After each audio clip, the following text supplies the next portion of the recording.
demais senadores, na pessoa da senadora Mara Gabrilli, que fez a sugestão para estarmos presentes nessa audiência. Eu quero fazer minha breve autodescrição. Eu sou uma mulher branca, de 47 anos, de cabelos e olhos castanhos. Eu sou uma mulher com doenças raras e eu estou vestindo uma blusa preta, de manga comprida, e atrás de mim eu tenho algumas estantes de livros. No momento, estou coordenadora, né, do Núcleo Especializado dos Direitos da Pessoa Idosa e da Pessoa com Deficiência, da Defensoria Pública do Estado de São Paulo, e eu também sou membro da Comissão de Direitos da Pessoa com Deficiência da ANADEP, e sou pós-doutoranda em Educação Especial pela UFSCar.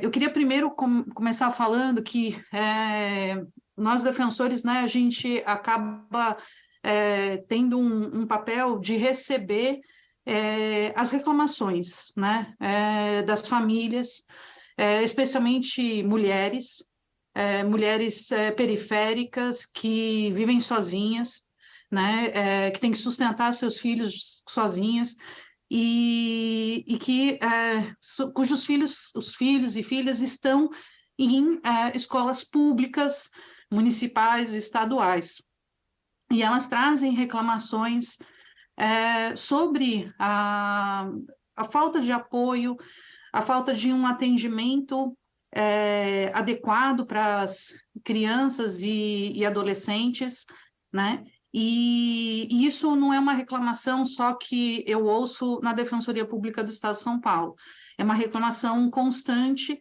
em todas as defensorias dos estados, conforme colegas também, que são da Comissão de Direitos da Pessoa com Deficiência da ANADEP, são defensores públicos em outros estados, também recebem, né? Então, faltam profissionais de apoio, falta transporte.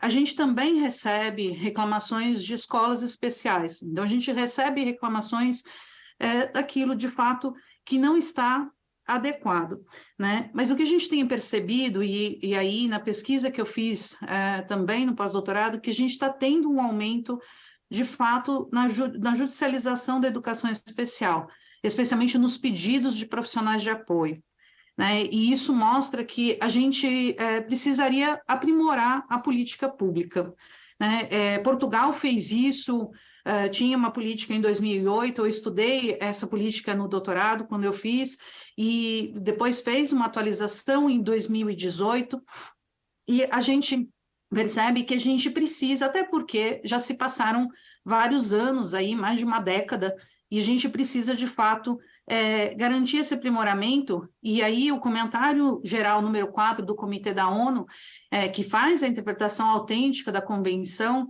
traz sobre a importância, né, de a gente, de fato, proporcionar professores, funcionários, né, uma estrutura de criação de ambientes educacionais adaptáveis, enfatiza a necessidade de fornecer planos educativos individualizados, isso está escrito expressamente no comentário, né, que possam identificar adaptações razoáveis, apoio específico necessário para cada aluno, incluindo o fornecimento de ajudas de apoio compensatórios, também professor de apoio, ainda até mesmo exclusivo, a depender da necessidade do aluno, né, e isso está expresso também no próprio comentário, fala do desenho universal de aprendizagem, também dispõe que essas medidas elas têm que ser de acordo com o objetivo de incluir, né? Então, devem ser no objetivo de fortalecer oportunidades para os alunos com deficiência participarem em sala de aula e em atividades extracurriculares junto com seus colegas, né? Então, a gente garantir não só acesso e permanência, mas também participação e principalmente aprendizagem. Isso aqui, fazer esse aprimoramento não significa a gente retroceder, né? E isso é muito importante que a gente diga isso, porque a gente não pode pensar de que pode acontecer o que se tentou fazer em 2020 com o decreto 10.502, né? Que houve uma tentativa, inclusive, de financiar, né? E, na verdade, ampliar um sistema segregado, né? A própria convenção ela proíbe o retrocesso nos direitos, né? E é exemplo do que já também faz a Constituição Federal, o Pacto Internacional dos Direitos Econômicos, Sociais e Culturais, a Convenção Americana sobre os Direitos Humanos e o protocolo adicional da Convenção Americana sobre os Direitos Humanos em matéria de direitos econômicos, sociais e culturais. Ou seja, não pode haver um retrocesso no sentido de a gente incentivar e também aumentar esse sistema segregado. E aí, e aqui eu falo, porque foi trazido isso, né, na primeira audiência, de que haveria possibilidade, né, de uma interpretação aí daquele preferencialmente, do atendimento educacional especializado, de uma forma a permitir uma substituição, né, da escolarização comum. Isso não é possível, porque essa interpretação, ela viola a Convenção Internacional sobre os Direitos da Pessoa com Deficiência. A única interpretação possível do termo atendimento educacional especializado para compatibilizar com a Convenção é que ele signifique todos esses apoios, todos esses recursos de acessibilidade que são necessários para poder enfrentar as barreiras, né, dentro da escola comum. E isso está absolutamente de acordo com o que o próprio comitê também traz no comentário, de uma eficácia progressiva desse direito à educação. A gente até pode ter, durante um período, né, um sistema segregado e um sistema inclusivo, mas esse sistema segregado ele tem que ir desaparecendo aos poucos, como, inclusive, os dados do censo escolar nos demonstram isso. Isso vem acontecendo paulatinamente, tanto que em 2022 a gente chegou a 1.372.000 alunos com deficiência em classes comuns e 154 mil alunos com deficiência em classes exclusivas. Então, a gente já tem praticamente 90% dos alunos com deficiência em classes comuns. E o Brasil ele vem garantindo o acesso a esse sistema inclusivo de forma, então, progressiva, né? É importante que a gente também ressalte aqui que a Convenção Internacional sobre os Direitos da Pessoa com Deficiência, ela tem status de emenda constitucional, né? Então, a gente não pode simplesmente fazer de forma contrária ao que está na Convenção. O Brasil assinou um tratado internacional, se comprometeu, tem obrigações a cumprir em relação a esse tratado, apresenta relatórios para a ONU, né? E ele não pode retroceder nesse direito que tem que ser garantido de forma progressiva.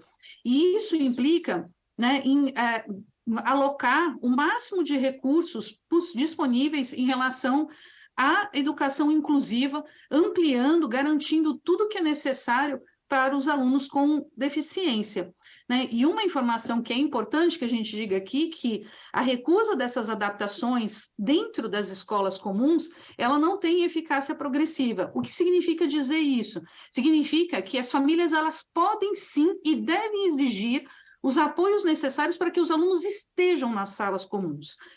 Então, a Defensoria Pública recebe essas demandas, e a gente tem que continuar buscando garantir, de fato, que o aprendizado aconteça na escola comum com os apoios necessários. Não é para o aluno estar lá excluído, é para o aluno estar lá incluído, de fato, aprendendo como os demais pares, né? E a gente tem, é evidente que nós temos situações de adultos, e a gente também recebe essas questões na Defensoria Pública, de adultos que, por serem vítimas de uma exclusão do passado, ficaram anos nessas escolas especiais, nessas instituições especiais, né? Então, o que a gente precisa pensar que papel que estão exercendo essas instituições especializadas, né? Elas estão exercendo, principalmente para os adultos, um papel de assistência social, né? A gente não tem, de uma forma ampla, centros-dias, centros de convivência para as pessoas com deficiência,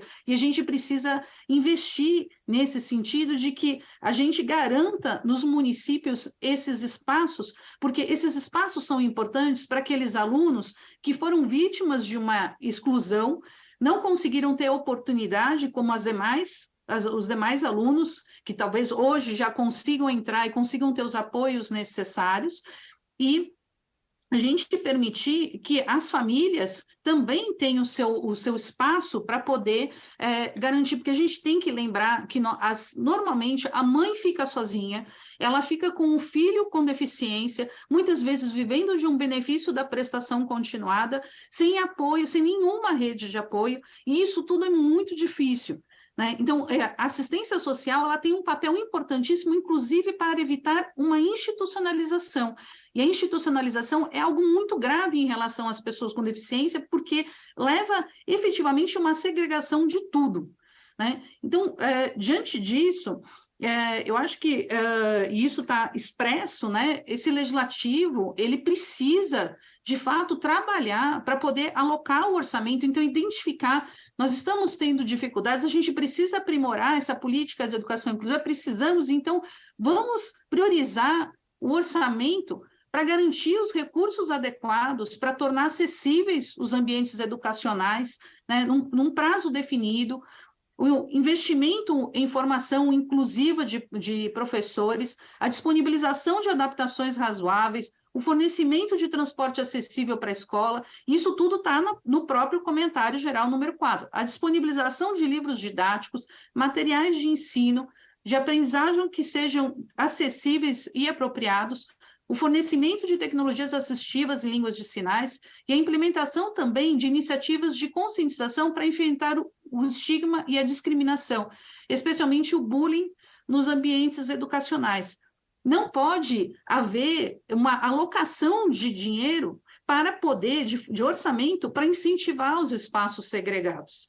A gente precisa, então, se não está funcionando adequadamente, não é ampliar os espaços segregados, então melhorar esses espaços, investindo mais dinheiro nos espaços de fato inclusivos, para que a gente garanta que os alunos com deficiência possam estar em todos os espaços que todo mundo está e também ter as mesmas oportunidades que qualquer outra pessoa e ter a oportunidade de ser quem ele quiser.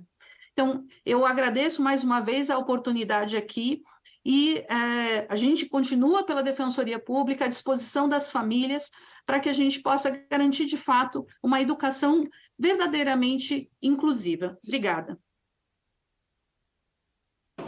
Obrigado, Renata. E agora, como registrar a presença aqui da senadora Mara, e passa a palavra agora para a Ana Paula Feminella, que é secretária nacional dos Direitos das Pessoas com Deficiência do Ministério dos Direitos Humanos e Cidadania. Com a palavra, Ana Paula.